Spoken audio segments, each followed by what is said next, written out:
लेकिन दुनिया का ये मानना है कि उस वक्त हिंदुस्तानी कुछ जहाज गिरे हैं, कितने गिरे हैं मैं नहीं जानता, लेकिन ऐसा दुनिया में परसेप्शन है। अरे यहाँ कहीं विजिबल नुकसान हमें नहीं दिख रहा। जैसा कि लीडर्स अलग अलग बातें कर रहे थे, रक्षा मंत्री बैठ के व्हाट्सएप पे हमें सबूत दे रहे थे, ये सब हमने देखा। वेस्ट कंट्रीज में, इजराइल में, बाकी जगहों पर, यूक्रेन में, रशिया में, वहां कैसे लोग देख रहे हैं जो ये इंडिया पाकिस्तान वॉर में। लेकिन जहां तक एक पर्टिकुलर चीज का बार बार जिक्र ट्रंप भी करता है और पाकिस्तान जिसको बहुत यूज कर रहा है, वो पहली रात जिस टाइम हमारे 84 जहाज हवा में उड़े पाकिस्तान पर हमला करने के लिए, और पाकिस्तान का क्लेम कि हमने आपके 6 जहाज गिरा दिए, और वो उनका ये भी कहना है कि हम तो और भी ज्यादा गिरा सकते थे क्योंकि हमने we have lock down too many of your aircrafts, पर हमने कहा कि बात आगे ना बढ़े, इसका 6 गिराए। जिस तरह से टर्की, चीन, अजरबैजान बिल्कुल खुलकर खड़े थे पाकिस्तान साथ में कि हमारा एक ब्रदर मुल्क है और हम इसके साथ खड़े हैं और आखिर में लड़ेंगे। हमारे साथ कोई खड़ा था ऐसे? नहीं, एक भी मुल्क नहीं था। और हम जयशंकर जी की आंखों में वो हम दिखा देते हैं लेजर जा रही हैं और पता नहीं उन्हें कहाँ कहाँ झंडे गाड़ते। बहुत अच्छा काम किया है, मानता हूँ, लेकिन जब पुश केम टू शव, जब असली जरूरत पड़ी, जहाँ क्रिटिकल मोमेंट थे हमारे लिए, हमारे साथ कौन खड़ा था? कोई भी नहीं। मैं ऐसा भी कहना चाह रहा हूं कि जो इतिहास में हमने गलतियां की हैं वो उनका दोहराई नहीं होनी चाहिए, और उसमें कैसे रोक सकते हैं इसको हमें इस पे सबक लेने की जरूरत है, इस पे स्टडी करने की जरूरत है और इस पे काम करने की जरूरत है। बांग्लादेश जैसे मुल्क पे वहां पे, और जो बार बार they even publish a map of greater Bangladesh, जो पूरा नॉर्थ से दिखाया उन्होंने, बोलते हैं जो तुम्हारी चिकन नेक है, जो सिलीगुड़ी कॉरिडोर, इसको हम कभी भी काट सकते हैं, चाइना के हम बेसिस लेके आएंगे यहाँ पे। अरे भाई, आप खतरा क्यों बढ़ने दे रहे हैं? ऑपरेशन सिंदूर हुआ था, इसको बाहर कैसे लोग देखें? जैसे इंडिया में हमारा एक परसेप्शन है कि हमने घर में घुस के मारा उनको, हमने मसूद अजहर के इलाकों को ठोका, पाकिस्तान को चढ़ के किया। हमारे यहाँ कहीं विजिबल नुकसान हमें नहीं दिख रहा। जैसा पाकिस्तान की वीडियोज़ आ रहे हैं, वहाँ पर शहीदों की फोटोज़ आ रही हैं, उनकी अपनी कहानी चल रही है, बट पाकिस्तान के लीडर्स अलग अलग बातें कर रहे थे, रक्षा मंत्री बैठ के व्हाट्सएप पे हमें सबूत दे रहे थे, ये सब हमने देखा। वेस्ट कंट्रीज में, इजराइल में, बाकी जगहों पर, यूक्रेन में, रशिया में, वहां कैसे लोग देख रहे हैं जो ये इंडिया पाकिस्तान वॉर में। देखें, जो ओवरऑल इसका जो एक परसेप्शन है वो ये है कि हिंदुस्तान का पलड़ा भारी था, क्योंकि हमने वहाँ डैमेज काफ़ी किया है, और उनकी जो मिसाइल्स आई हैं, जो उनका असला हमारे डैमेज करने के एयरक्राफ्ट्स आए हैं, हमारे जो एयर डिफेंस है बहुत सक्सेसफुल रहा है।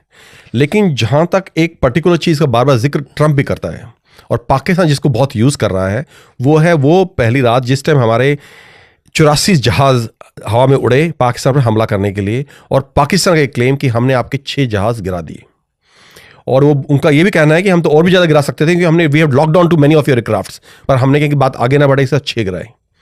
अब ये 6 जहाज गिरे हैं नहीं गिरे हैं, जिसको हमने डिनाई किया है। ट्रंप बार बार इसको बोल रहा है, क्यों बोल रहा है? उसका एक हमें छेड़ने का भी उसका मकसद था कि भाई हम हिंदुस्तान को हमने टैरिफ लगाया है, थोड़ा वो हमें, एक उनका F-16 भी उनके पास है तो उसको, हाँ, उसकी मार्केटिंग वो भी एक है, और कि जो है हिंदुस्तानी एयरक्राफ्ट जो रफेल और खरीदे में जो भी हैं, ये इतने सक्सेसफुल नहीं हो पाए हैं।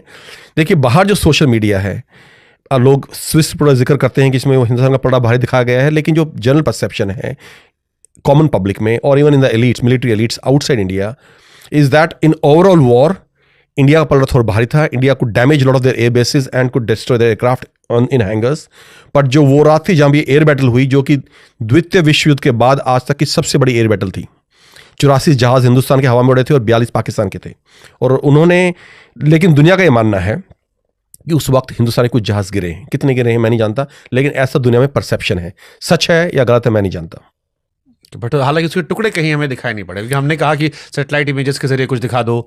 हमारे यहाँ से कई लोगों ने चैलेंज भी किया। देखिए, अब लड़ाई खत्म हो गई है। नहीं, जैसे हमने हमारे पुराने कुलीग रहे हैं आपके और मेरे सीनियर में, जो बेसनों का नाम मैं नहीं लूंगा, वो बोले पामपोर मैंने खुद देखा है, वीडियो बठिंडा के पास से आए हैं, 2 जगह से तो मैं कंफर्म यहाँ वीडियो मैंने खुद देखे हैं, आए हैं। लेकिन कि इसमें एक परसेप्ट गलत वो भी हो सकती है, क्योंकि सिविलियन लोगों को अंदाज़ा नहीं कि जहाज़ है ये क्या है।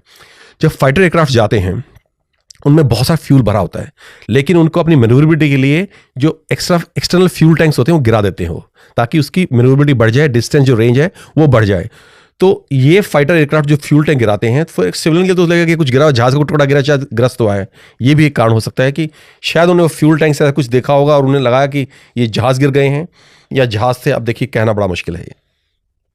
ठीक है, हालांकि हमने जो उनका एयरबेस उड़ाया वो तो हमने दिखाया कि देखो तुम्हारा ये गड्ढा हमने कर दिया, चाहे वो गड्ढे तो एक दिन में भर जाते हैं, गड्ढे एक दिन में भर जाते हैं, और वो कोई उसको बड़ा डैमेज नहीं मानता मैं। ओके, तो क्या इस ऑपरेशन सिंदूर इंडिया के लिए क्या सबक रहे होंगे फिर फ्यूचर को लेकर? वो देखिए, अब इसके बहुत इसकी डिटेल स्टडी करनी पड़ेगी।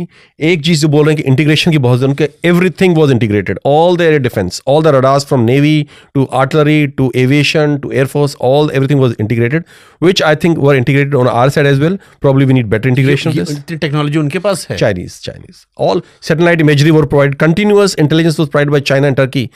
देखिए, एक जो बड़ी चीज लड़ाई में सामने आई है हम बिल्कुल अकेले थे इस लड़ाई में। आपने ऑब्जर्व किया ये जिस तरह से टर्की, चीन, अजरबैजान बिल्कुल खुलकर खड़े थे पाकिस्तान साथ में कि हमारा एक ब्रदर मुल्क है और हम इसके साथ खड़े हैं और आखिर में लड़ेंगे। हमारे साथ कोई खड़ा था ऐसे? नहीं, एक भी मुल्क नहीं था। और हम जयशंकर जी की आंखों में वो हम दिखा देते हैं लेजर जा रही हैं और पता नहीं उन्हें कहाँ कहाँ झंडे गाड़ दिए। बहुत अच्छा काम किया है, मानता हूँ। लेकिन जब पुश केम टू शव, जब असली जरूरत पड़ी, जहाँ क्रिटिकल मोमेंट थे हमारे लिए, हमारे साथ कौन खड़ा था? कोई भी नहीं।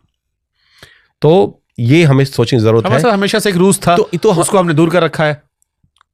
देखिए, मैं कारणों में नहीं जाऊंगा, लेकिन ये एंड रिजल्ट ये है। और अगर कल चीन, अमेरिका और ये सब, चीन और पाकिस्तान इकट्ठे हो जाते हैं और टर्की इकट्ठे हो जाते हैं, सऊदी अरेबिया ने तो पैक्ट कर ही लिया है कि अगर पाकिस्तान में लड़ाई होगी तो सऊदी अरेबिया शामिल है, तो हम कहाँ जाएं? किससे लड़ें? बांग्लादेश हमारी वैसे दुश्मनी हो गई है, अभी हम अकेले लड़ेंगे उनसे? हमें इस पर सोचने की ज़रूरत है कि हमारी क्या जो हम नॉन अलाइनमेंट कर रहे हैं, हम किसी से दोस्ती नहीं करेंगे, किसी से दुश्मनी करेंगे, क्या ये सही है? और अगर कैसी क्रिटिकलिटी आती है, विजयनगर अंपायर जो था, कृष्णदेवराया, इतना महान अंपायर था, कैसे तबाह हुआ? सारे दुश्मन जो मुस्लिम थे आसपास, सारे क्योंकि अकेला हिंदू किंगडम था, सारे इकट्ठे हो गए। जो आपस में दुश्मन थे वो भी इकट्ठे हो गए, अकेला लड़ा और सारे इकट्ठे हो गए, तो हार गया, खत्म कर दिया गया, हमेशा के लिए इतिहास के पन्नों से मिटा दिया गया। आप मतलब आपकी मैं ऐसा भी कहना चाह रहा हूं कि जो इतिहास में हमने गलतियां की हैं वो उनका दोहराई नहीं होनी चाहिए, और उसमें कैसे रोक सकते हैं, इसको हमें इस पर सबक लेने की जरूरत है, इस पर स्टडी करने की जरूरत है और इस पर काम करने की जरूरत है। आप एक फौजी भी रहे हो, एक जर्नलिस्ट भी रहे हो, इंडिया की foreign policy up to mark नहीं है। मैं ये नहीं कहूँगा, बहुत अच्छे फॉरेन मिनिस्टर हैं, इन्होंने बहुत, जैसे हमेशा यूनाइटेड नेशन जनरल असेंबली है या कई और मुद्दों पे हमें बहुत सपोर्ट मिला है, और न्यूट्रलिटी कहीं ना कहीं हमें कुछ हद तक हमें कामयाब भी आई है। लेकिन क्या जो क्रिटिकल मोमेंट होगा, देखिए अंत में क्या है, जब आपके एग्जिस्टेंस की बात आ जाएगी, एग्जिस्टेंस खतरे में है कि हमें खत्म कर देंगे सारे ये मुस्लिम दुश्मन मुल्क मिलके, उस समय हमें बचाने कोई अगर नहीं आएगा, तो क्या हमारी न्यूट्रलिटी ठीक पॉलिसी थी? ये हमें सोचना है। और ऐसी हालत में हमें क्या करना है फ्यूचर के लिए, कैसे हमें अपने आप को प्रिपेयर करना है। सिर्फ हमारी अकेली ताकत काम नहीं आएगी। चीन जैसे हम ट्रेड डील करें, हमने ईयू के साथ डील की, हमने अमेरिका के साथ डील की, तो वो कह रहे हैं कि हम अपना देश की ग्रोथ पे ध्यान दे रहे हैं, बाकी जो है वो आपस में लड़ मर रहे हैं अभी।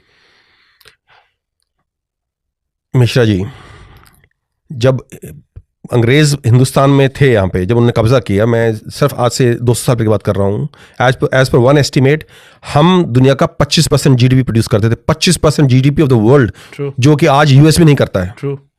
उस टाइम में हमने बड़ा ग्रोथ पे ध्यान दिया हुआ था। और आज से 1500 साल पहले जब हमले शुरू हुए, सोमनाथ को इतना लूटा गया, इतने हमले हुए, तब हम सोने की चिड़िया थे।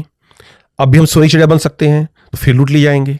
तो क्या सिर्फ फोकस जीडीपी पे होना चाहिए? सही बात है। जब तक हम अपने को मजबूत नहीं करते और जब तक हम इंटरनल थ्रेट्स को नहीं समझते, एक्सटर्नल थ्रेट्स को एसेस नहीं करते ठीक से, जीडीपी ग्रोथ, सोने की चिड़िया, सब बेमानी है। बिल्कुल सही बात है। क्या विदेशी मीडिया जो है, न्यूयॉर्क टाइम, बीबीसी या और भी जितने बड़े अखबार या पब्लिशर्स हैं, वो इंडिया के खिलाफ एक नैरेटिव बनाते हैं? बिल्कुल बनाते हैं। देखिए, BBC, Al Jazeera, they are Islamist and leftist outlets. I am saying a big thing but it's true. आप उठा के देख लीजिए कोई भी डॉक्यूमेंट्रीज, उनकी न्यूज रिपोर्टिंग देख लीजिए, they are generally anti Hindu, anti India, anti Modi. So there is, as I said, there's no neutral media around the world.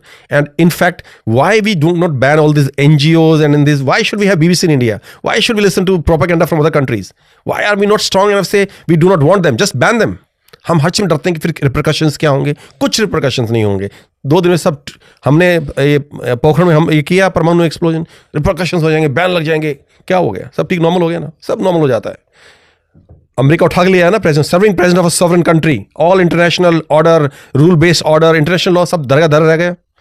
तो अगर आप अपने को एक मजबूत मुल्क दिखाना चाहते हैं तो मजबूत न्यू ईयर मनाया उसने। हाँ, तो हम क्यों नहीं हैप्पी न्यू ईयर बना सकते? कभी हम बोलते रहते हैं विश्व गुरु और हम ये बन जाएंगे और हमारी इतनी बड़ी पावर है।